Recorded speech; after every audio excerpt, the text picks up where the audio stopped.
Hello and welcome to Credence Academy. इसमें हम लोग पढ़ेंगे पॉलिनोमियल्स के बारे में। ये पॉलिनोमियल्स का सेकंड लेक्चर है, ठीक है। इससे पहले वाले वीडियो में हम लोग पढ़े थे कि डिग्री ऑफ पॉलिनोमियल क्या होता है। जैसे मैं यहाँ पे कोई पॉलिनोमियल लिख रहा हूँ y⁻3 y⁻2 plus y⁻1 plus 9। पूछा जाए इस पॉलिनोमियल का डिग्री कितना होगा, तो डिग्री ऑफ पॉलिनोमियल हम लोग पढ़े थे। डिग्री ऑफ पॉलिनोमियल क्या होता है कि ऐसा वेरिएबल में हाईएस्ट जो पावर होता है, ठीक है, किसी भी पॉलिनोमियल में वेरिएबल का जो हाईएस्ट पावर होता है वही पावर कहलाता है डिग्री ऑफ पॉलिनोमियल। जैसे यहाँ पर बताइए y का हाईएस्ट पावर कितना है, तो यहाँ पे 3 है, यहाँ 2 है, यहाँ 1 है, तो यानी हाईएस्ट पावर 3 है, इसलिए इस पॉलिनोमियल का जो डिग्री होगा वो कितना होगा, 3 होगा। एक और बात ध्यान रखिए लो, जैसे x² plus x² y plus xy plus y, इस पॉलिनोमियल का पूछा जाए कि डिग्री क्या होगा। इसमें देखिए इस पॉलिनोमियल में दो तरह के वेरिएबल यूज किए गए हैं, x और y, ठीक है। इसका हमें डिग्री बताना है, ठीक है। तो इस कंडीशन में क्या करेंगे, यहाँ पर देखिए x का पावर 2 है, यहाँ पर x और y के दोनों के पावर को अगर मिला दिया जाए, इसके दोनों के पावर को मिलाया जाए तो 3 होगा। यहाँ पे दोनों के पावर को ऐड किया जाए, इसका 1 तो ये भी 2 होगा और इसका पावर है 1। किस स्टेप में यानी किस टर्म में दोनों वेरिएबल्स के पावर मिलाकर ज़्यादा हो रहा है, या इंडिविजुअल भी अगर आ रहा है तो वो ज़्यादा होना चाहिए। तो यहाँ पर देखिए इंडिविजुअल में तो ये है और ये है, इसका पावर 1 इसका पावर 2 है, लेकिन इससे भी ज़्यादा पावर यहाँ पे दिख रहा है हमें 3। इन दोनों के पावर को मिलाने से यहाँ 3 मिल रहा है, इसलिए इसका डिग्री पूछा जाए कि डिग्री कितना होगा, तो डिग्री कहेंगे इस पॉलिनोमियल का डिग्री 3 होगा।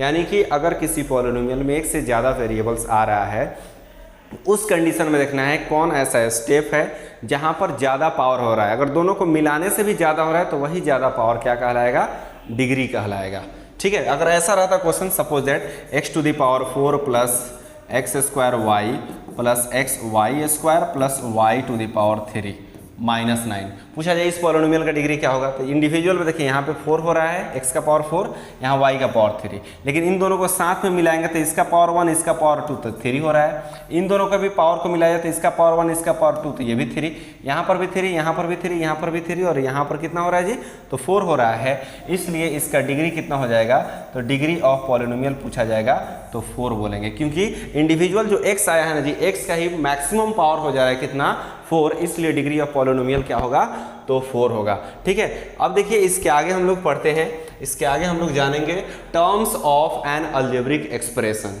ठीक है। किसी अलजेब्रिक एक्सप्रेशन के टर्म्स को काउंट करना हो कि इस अलजेब्रिक एक्सप्रेशन में टोटल कितना टर्म्स है, तो कैसे हम लोग काउंट करेंगे। The several parts of N algebraic expression separated by plus और माइनस, ठीक है। सेपरेट होना चाहिए, अलग अलग होना चाहिए, किसके हेल्प से, तो प्लस और minus operations are called the terms of the expression. इसका आखिर मतलब क्या हुआ, जैसे ये देखिए x प्लस 2, पूछा जाए इस अलजेब्रिक एक्सप्रेशन में कितना टर्म है, तो देखिए प्लस माइनस टर्म को क्या करता है, सेपरेट करता है। तो यहाँ पर देखिए ये प्लस आ गया ना, तो यानी कि इधर एक टर्म है, एक टर्म इधर है, यानी इस अलजेब्रिक एक्सप्रेशन में टोटल कितना टर्म्स है, तो 2 टर्म्स है। कितना टर्म्स है जी, तो 2 टर्म्स यूज किए गए हैं। अगर यही ऐसा रहता x × 2, ठीक है, और पूछा जाता है ये कितना टर्म में है, तो यहाँ पर देखिए मल्टीप्लाई का सिंबल आ गया, तो मल्टीप्लाई के हेल्प से टर्म चेंज नहीं होता है। मल्टीप्लाई की वजह से, मल्टीप्लाई ऑपरेशंस की वजह से या डिवीजन ऑपरेशंस की वजह से स्टेप्स चेंज नहीं होता है, टर्म चेंज नहीं होता है। ये अगर x/2 भी रहता, ठीक है, तो ये भी 1 टर्म में है, ये भी 1 टर्म में है, और ये भी क्वेश्चन 1 टर्म में ही है। बात आ रही है समझ में, यानी कि मल्टीप्लाई और डिवाइड से टर्म चेंज नहीं होता है। टर्म जो चेंज होता है वो प्लस और माइनस की वजह से होता है। अगर ऐसा क्वेश्चन रहता x प्लस y माइनस 9 और x × y माइनस 9, और ऐसा रहता x × y × 9। अब पूछा जाए कि इस अलजेब्रिक एक्सप्रेशन में टोटल कितना टर्म्स है, तो देखिए प्लस माइनस यहाँ पे आ रहा था, एक टर्म ये हो जाएगा, दूसरा टर्म ये होगा और तीसरा ये, यानी कि इसमें टोटल 3 टर्म्स है। लेकिन यहाँ पर आ जाइए, ये x × y यानी कि ये एक टर्म है और एक टर्म ये, यानी इस अलजेब्रिक एक्सप्रेशन में 2 टर्म दिया हुआ है। यहाँ पर x × y × 9 ये टोटल मल्टीप्लाई के फॉर्म में है, यानी कि एक ये सिंगल टर्म कहलाएगा। कितना टर्म कहलाएगा, इसमें बस एक ही टर्म है, इसमें 2 टर्म है और यहाँ पे 3 टर्म्स है। तो समझ में आ रहा है, जो प्लस और माइनस के हेल्प से हम लोग क्या करते हैं, टर्म को काउंट करते हैं। किसके हेल्प से, प्लस और माइनस के हेल्प से। चलिए अब इसके आगे पढ़ते हैं हम लोग टाइप्स ऑफ पॉलिनोमियल। देखिए टाइप्स ऑफ पॉलिनोमियल की अगर मैं बात करूं कि टाइप्स ऑफ पॉलिनोमियल क्या होगा, तो देखिए पॉलिनोमियल्स को हम लोग अकॉर्डिंग टू टर्म्स यानी टर्म को काउंट करके, ठीक है, टर्म को काउंट करके भी इसका क्लासिफिकेशन किया जाता है, प्लस अकॉर्डिंग टू डिग्री, इसके डिग्री को भी देखकर यानी हाईएस्ट पावर को देखकर भी डिसाइड करते हैं कि ये कौन सा पॉलिनोमियल होगा, और टर्म को भी काउंट करके बताते हैं लोग ये कौन सा पॉलिनोमियल होगा। जैसे यहाँ पर देखिए कह रहा है मोनोमियल्स। मोनोमियल किसे कहेंगे, तो ऐसा पॉलिनोमियल जिसमें ओनली वन टर्म हो। कितना टर्म हो जी, ओनली वन टर्म। ऐसा पॉलिनोमियल जिसमें बस एक ही टर्म हो, एक टर्म, उससे ज़्यादा टर्म नहीं हो, ठीक है, उसे हम लोग क्या बोलेंगे, तो मोनोमियल बोलेंगे। क्या बोलेंगे, मोनोमियल। जैसे मोनोमियल का एग्जांपल देख लीजिए, मोनोमियल्स का अगर एग्जांपल पूछा जाए तो बस 2x बोल दीजिए, ये क्या है, मोनोमियल है, बस एक ही टर्म दिया है ना जी इसमें। अगर ऐसा रहता 2x इंटू वाई, ये भी एक ही टर्म में है क्योंकि तीनों इंटू में है। लेकिन अगर ऐसा लिख दिया जाए 2 + x पूछा जाए क्या ये मोनोमियल है, तो हम लोग जानते हैं कि प्लस और माइनस के वजह से टर्म चेंज हो जाता है। तो यहाँ पे जो प्लस है एक इधर टर्म हो गया, एक इधर टर्म हो गया, यानी कि ये 2 टर्म्स में है, इसलिए ये मोनोमियल नहीं होगा। अगर ये ऐसा रहा था x डिवाइडेड बाई 2, तो डिवाइड करने से टर्म चेंज नहीं होता है, यानी ये एक टर्म कहलाएगा, यानी कि ये मोनोमियल होगा। यानी ऐसा पॉलिनोमियल जो सिंगल टर्म में हो, ठीक है, उससे क्या बोलेंगे, मोनोमियल। और बाइनोमियल किसे कहेंगे, ऐसा पॉलिनोमियल जो 2 टर्म्स में हो। कितने टर्म्स में, 2 टर्म्स में, यानी कि x + 2 बोल दीजिए, ये 2 टर्म्स में है तो इसे बाइनोमियल कहेंगे। 2xy, ठीक है, z - 9, ये कितना टर्म है जी, तो एक टर्म ये और एक टर्म ये, यानी कि ये 2 टर्म में है, इसलिए इसे क्या बोलेंगे, बाइनोमियल बोलेंगे। या x का पावर 100 - x का पावर 99, ये भी क्या होगा, तो बाइनोमियल होगा, क्योंकि एक टर्म इधर है एक टर्म इधर है। अगर ये ऐसा रहता x का power 100 into x to the power 99, तो क्या ये बाइनोमियल होगा, तो देखिए मल्टीप्लाई की वजह से, ठीक है, स्टेप चेंज नहीं होता है, इसलिए ये एक ही टर्म है, यानी कि ये बाइनोमियल नहीं होगा। क्या होगा जी, मोनोमियल होगा।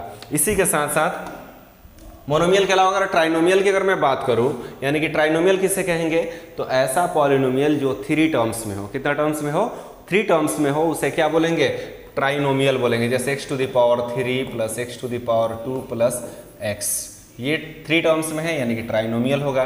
9x² - 5x + 8 क्या होगा जी, ये भी 3 टर्म्स में है, 1 2 और 3, तो कहेंगे ये क्या होगा, ट्राइनोमियल होगा। अब देखिए यहाँ पर क्वाड्रिनोमियल्स की अगर मैं बात करूँ, तो ऐसा पॉलिनोमियल जो 4 टर्म्स में दिया हो उसे क्या बोलेंगे हम लोग, तो क्वाड्रिनोमियल्स बोलेंगे, ठीक है। ऐसा पॉलिनोमियल जो 4 टर्म्स में, जैसे x to the power 4 + x to the power 3 + xy मान लीजिए प्लस y मान लीजिए, ठीक है, तो इसे क्या बोलेंगे, क्वाड्रिनोमियल्स बोलेंगे। एक बात और ध्यान में रखना है, जैसे ये मान लीजिए 2x² + 4y² + 6x + 4x +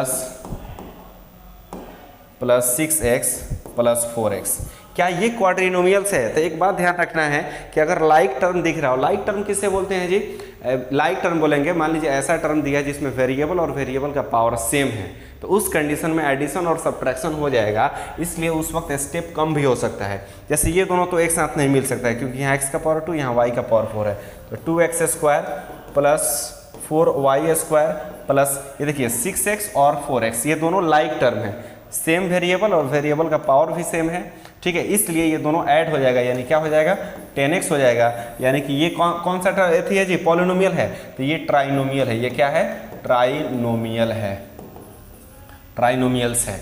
लेकिन ये क्या ये क्वाड्रिनोमियल्स होगा, तो नहीं होगा। इसलिए यहाँ पर देखिए, यहाँ पे 4 टर्म्स हमें दिख रहा था, लेकिन कुछ टर्म्स इसका ऐड हो गया या सब्ट्रैक्ट हो जाए, ऐड हो जाए या सब्ट्रैक्ट हो जाए, उस कंडीशन में जो टर्म्स होता है कम हो जाएगा, इसलिए ये क्वाड्रिनोमियल्स नहीं होगा। क्या होगा जी, ट्राइनोमियल्स होगा। बात आ रही समझ में। यानी कि अगर एडिशन सब्ट्रैक्शन अगर हो रहा है तो उसको पहले कर लेना है, वो करने के बाद से जो टर्म बचेगा उसको काउंट करके बोलेंगे हम लोग कि ये मोनोमियल होगा या बाइनोमियल होगा या ट्राइनोमियल या क्वाड्रिनोमियल्स होगा। बात आ रही समझ में। देखिए एक और चीज़, हम लोग टाइप्स पढ़े, हम लोग टाइप्स ऑफ पॉलिनोमियल की अगर मैं बात करूं तो types of polynomial according to terms में देखें हम लोग। मोनोमियल किसे कहेंगे, ऐसा पॉलिनोमियल जो 1 टर्म में हो उससे मोनोमियल। ऐसा पॉलिनोमियल जो 2 टर्म्स में हो, कितने टर्म्स में हो जी, 2 टर्म्स में रहेगा, उसे क्या बोलेंगे हम लोग, तो बाइनोमियल बोलेंगे। ट्राइनोमियल किसे कहेंगे? जो 3 टर्म्स में होगा। क्वाड्रिनोमियल्स किसे कहेंगे? जो 4 टर्म्स में होगा। अब देखिए लीनियर पॉलिनोमियल किसे कहेंगे? According two degree. डिग्री किसे बोलते हैं जी? तो किसी भी पॉलिनोमियल में जो वेरिएबल होता है उसके हाईएस्ट पावर को क्या बोलते हैं? डिग्री बोलते हैं। ये हम लोग लास्ट वीडियो में पढ़ चुके हैं लोग। जैसे डिग्री की अगर मैं बात करूं, डिग्री जैसे x का power 3 plus x to the power 2 plus x to the power 1 पूछा जाए इस पॉलिनोमियल का डिग्री क्या होगा?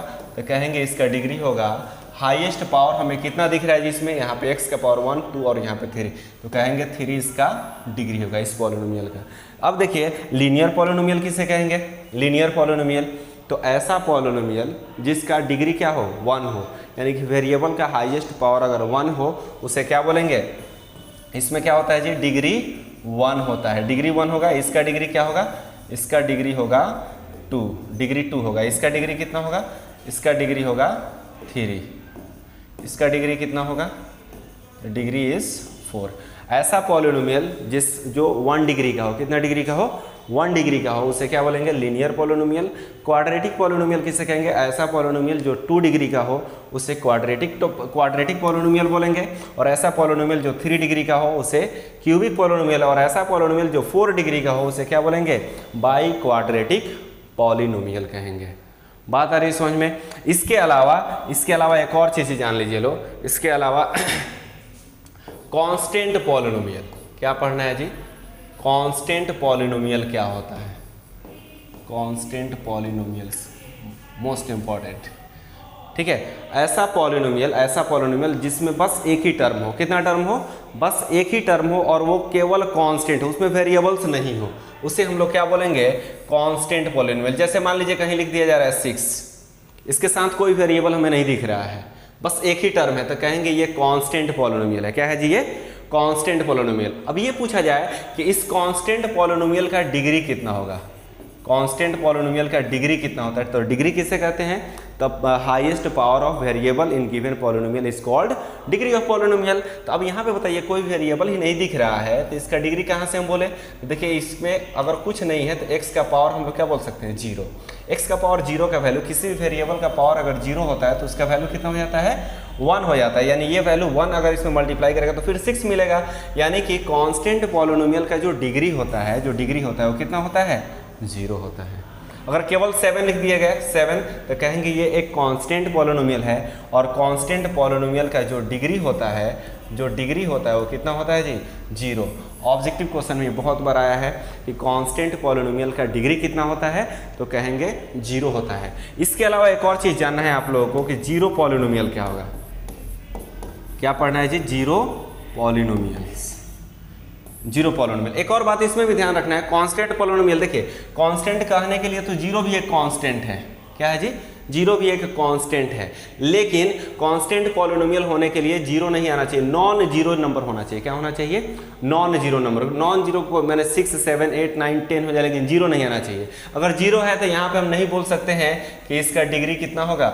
इसका डिग्री अगर हम ये बोल दें कि जीरो होगा तो ये कहना गलत हो रहा है। देखिए कांस्टेंट पॉलिनोमियल जीरो को छोड़कर बाकी जितने भी कांस्टेंट आएगा सबको हम लोग कांस्टेंट पॉलिनोमियल बोलेंगे। बस जीरो को कांस्टेंट पॉलिनोमियल नहीं बोलना है। जीरो को कौन सा पॉलिनोमियल बोलेंगे? तो जीरो को बोलेंगे जीरो पॉलिनोमियल्स की तो ऐसा पॉलिनोमियल जो सिंगल टर्म में दिया हो। कितना टर्म में हो जी? यानी कि मोनोमियल हो। मोनोमियल्स रहेगा। मोनोमियल यानी कि सिंगल टर्म में रहेगा और वो सिंगल टर्म बस जीरो होगा। क्या होगा जी? जीरो होगा। और एक बात, इस जीरो पॉलिनोमियल का पूछा जाए कि डिग्री क्या होगा? जीरो पॉलिनोमियल का डिग्री कितना होगा? तो कहेंगे नॉट डिफाइन। जीरो पॉलिनोमियल का जो डिग्री होता है वो क्या होता है? नॉट डिफाइन होता है। Not define. आखिर क्यों ऐसा? तो देखिए जीरो के साथ अगर हम लोग x का पावर 1 भी लिखेंगे तब भी जीरो आंसर आएगा। जीरो अगर कोफिशिएंट है x का पावर 2 लिखिएगा तब भी जीरो आएगा। जीरो के साथ अगर x का पावर 3 है तब भी जीरो आएगा।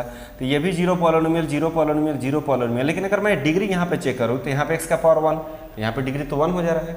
यहाँ पर 2 है तो x का पावर 2 यानी कि डिग्री 2 हो जा रहा है। यहाँ पर x का पावर 3 यानी डिग्री 3 हो जा रहा है। तो जीरो के साथ जो चाहे हम वो डिग्री लिख सकते हैं। ठीक है, यानी 1 भी लिख सकते हैं, 2 भी लिख सकते हैं, 3 4 5 6 भी लिख सकते हैं। इसलिए इसका जो डिग्री होता है वो नॉट डिफाइन होता है।